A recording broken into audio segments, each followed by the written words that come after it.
So I spent every spare opportunity I could just believing and knowing everything's going to work out perfect.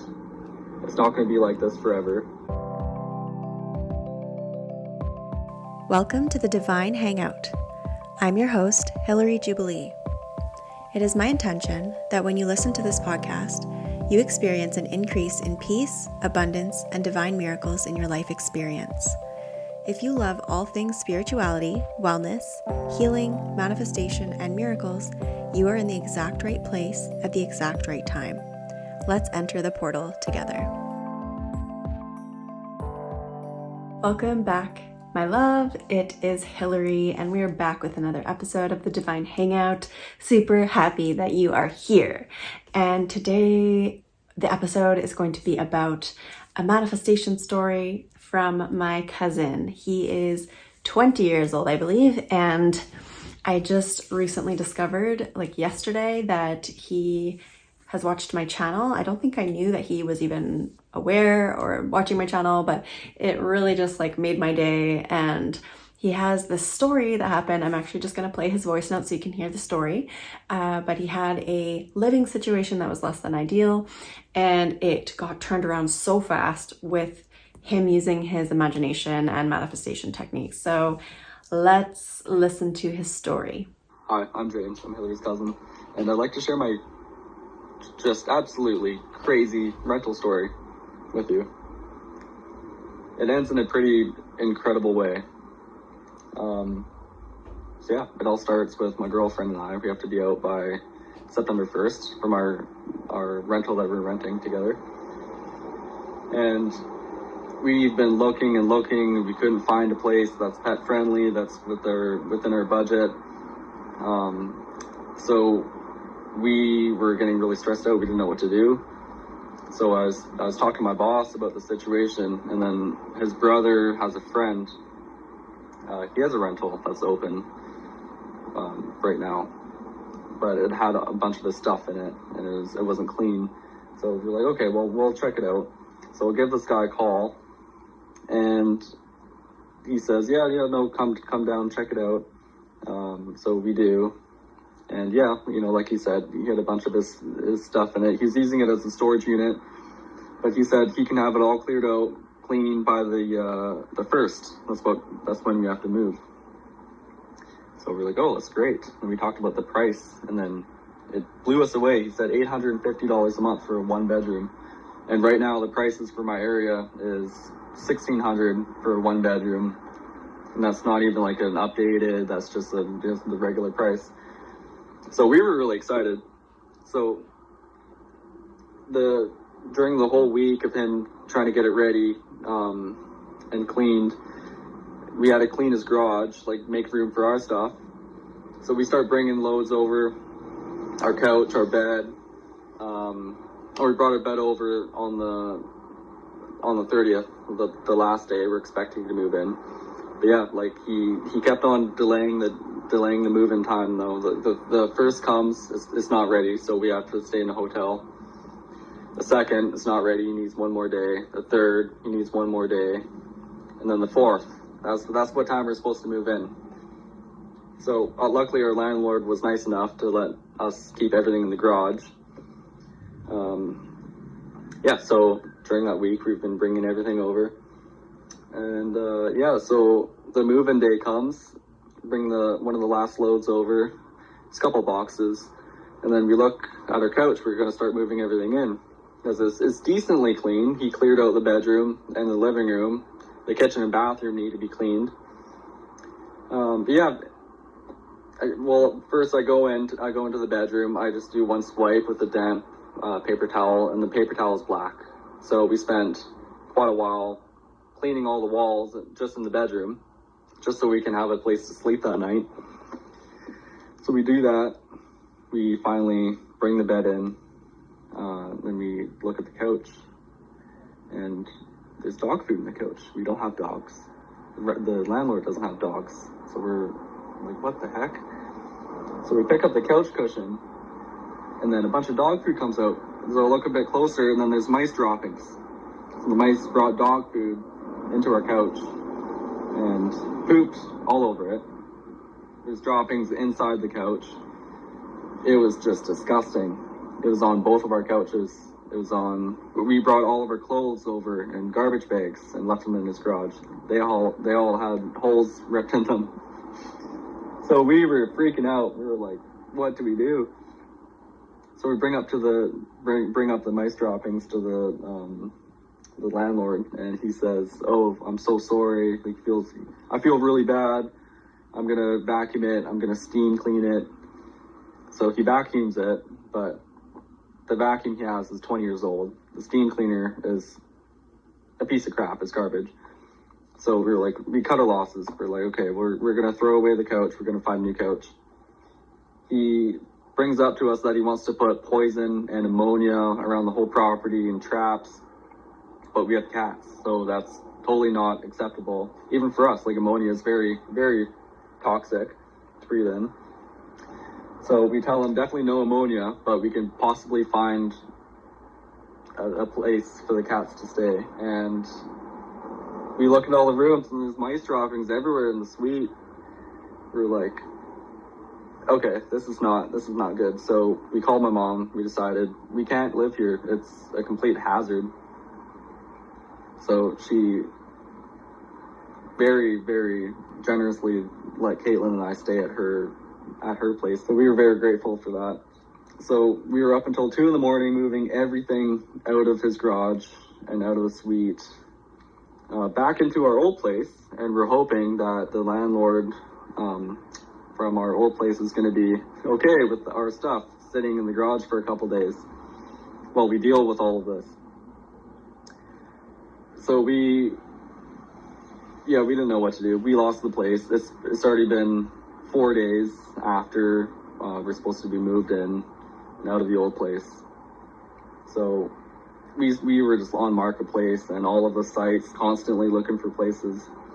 And I did want to just give up, and because I was so stressed out, I was just so low, but I couldn't. I had Caitlin with me.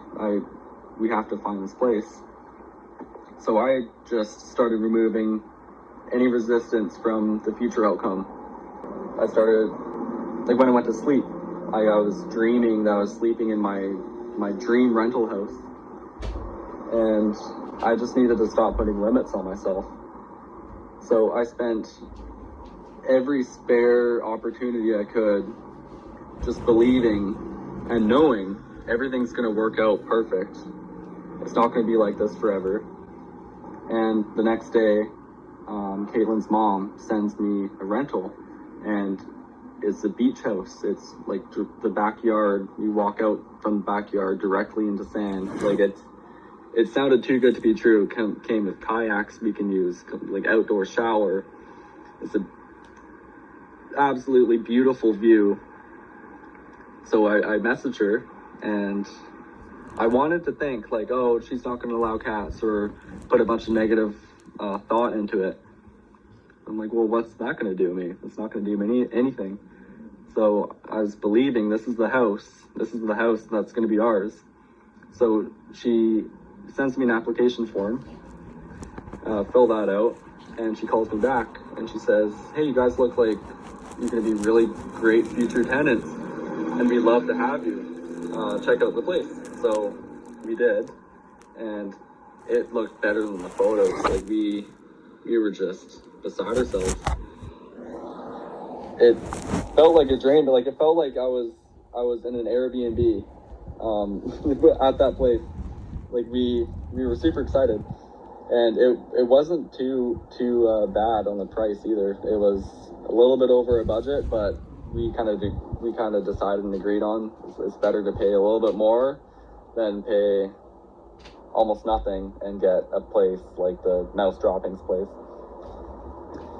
So all the nights thought I was going to bed believing I'm sleeping in my dream house, in my dream rental, and it's so weird. Right when I stopped putting limits on the future outcome situation, or it's just we were so excited. I called her up again the next morning, scheduled a call, and we sent her the security deposit. And she's like, yeah, the place is yours now. You can move in whenever you want. I almost cried with joy. I was so grateful and so happy. And that's proof that manifestation actually works. If you put your mind to it and put in the hard work, it really does pay off. And now, in 5 days or 4 days, we're going to be moving into the house I was picturing we're going to move into. So, yeah, I'm at a loss for words. Like, it's crazy the outcome came so fast, right when I just changed my mind and changed my thinking around. Manifestation really changes your life. So, yeah, thanks for listening to my story. And yeah, it drives me to manifest more, not just for a nice, safe place to sleep. So I'm definitely going to be practicing more of that. But yeah, thanks for listening. Bye. Isn't that so lovely? So I asked him which videos he had watched because I was like, I didn't even know you watched my channel. Like, which video helped you? And he said it was one with, I use this analogy of like, I saw somebody do this YouTube video or a video at some point. I think this is years ago. So the video that my cousin James had watched was how to manifest your dreams or something like that. I'll link it in this description. But I just rewatched it, and the story that I tell in that video is, I will tell the story again right now. Basically, it's in a Neville Goddard lecture, but he's telling the story of somebody else doing this, I think. But anyway, somebody has a bag of walnuts and a bag of little beans. And the beans are smaller than the walnuts, okay? The walnuts are bigger. They pour both of the bags into a large glass fish bowl, okay? It's all mixed up. And then he says, this is the bowl of life, okay? And he puts a lid on or covers the top and shakes the bowl up. And as he shakes, the walnuts go to the top and the small, heavy little beans go to the bottom. So after shaking it for a while, all the walnuts are on the surface of it and all the little beans are on the bottom. And the metaphor for that is that when you make yourself big, you expand and you rise to the top in life and you're successful. If you make yourself small with small limiting beliefs, you drag yourself down and you pull yourself down. Like Abraham Hicks has this saying of like, you're yanking the cork down. All you have to do is let go of the resistance to expand or to bob back up to the top of the ocean or whatever. Like if your cork is being pulled down by resistance and negativity, you just have to let go or switch your beliefs to expand or fly back up to the top. So in this little lecture with the walnuts and the beans, the person says, okay, now all the beans at the bottom are saying, they're complaining from inside the bowl of life, and they're saying, it's not fair. If only we had the same opportunities as these other walnuts, like it's not fair, victim mindset. And the person says, okay, and they like pull some of the beans up to the top, and he says, but you can't stop the shaking of life. And he shakes up the bowl again and again. The walnuts at the top, the beans are at the bottom. And then one of the members of the audience says, let's take those walnuts down a notch. They're privileged, they're overprivileged, like we need to take them down a notch. So then he pulls some of the walnuts down to the bottom, he pushes those down to the bottom, and he says, but you can't stop the shaking of life. Covers the top, shakes it up again. Obviously, the walnuts go to the top and the beans go to the bottom. So the metaphor for this exercise is a visual of the walnuts or the successful people make themselves big. So beliefs that are expansive, like I am worthy, I am good enough, I am capable, those are expansive beliefs that make you big and make you expand. And victim mindset for the beans is like, I'm not good enough, no one will love me, I'm doing something wrong. All of those are negative and they make you contract. So contracting beliefs will make you small and will drag you down in life and will not allow you to succeed. And expanding beliefs that make you big will be like the walnut, and you'll rise to the top in life. So that was nice that he reminded me of that video. It's good for me to tell that again so that more people can hear that, because it is a really mind-opening kind of concept. It's just based on the beliefs. Whatever beliefs that you hold is dictating your reality. We all are governed by the same laws, so that bowl of life is representative of the laws of the universe. And yes, of course, as I mentioned in that other video, some people are born with money, some people are born poor, some people are born seeing a good relationship between their parents, so it's a good example for them in relationships, and some people are born with a single parent, and some people are born, you know, with some health problems, and some people are born healthy. It just, like, there's obviously people are born into different situations, but we all have our own challenges, but we are all governed by the same laws. So even if somebody was born with, you know, not enough money, you can change your beliefs so that you can manifest a different reality for yourself, regardless of where you came from. There's all sorts of examples of people who were born into poverty and came up because of their belief in themselves and their action that they took. The other thing that my cousin texted me after that voice note was, he said he convinced himself and told himself, I'm going to find a good rental with lots of amenities, and that's the only one I'm going to find. It just blows my mind. Within a few days, this place comes up when I switched my thinking around. So yeah, that was super awesome. I hope you loved that story as much as I did. And again, proof. If he can do it, you can do it. Regardless of what you're trying to manifest, if you're trying to manifest a new home, new car, new job, new relationship, health for your body, a new physique, whatever it is, everything and anything is possible. Just use your imagination. There's no limits on what you can manifest. So thank you for listening, and I will see you tomorrow. Okay, bye.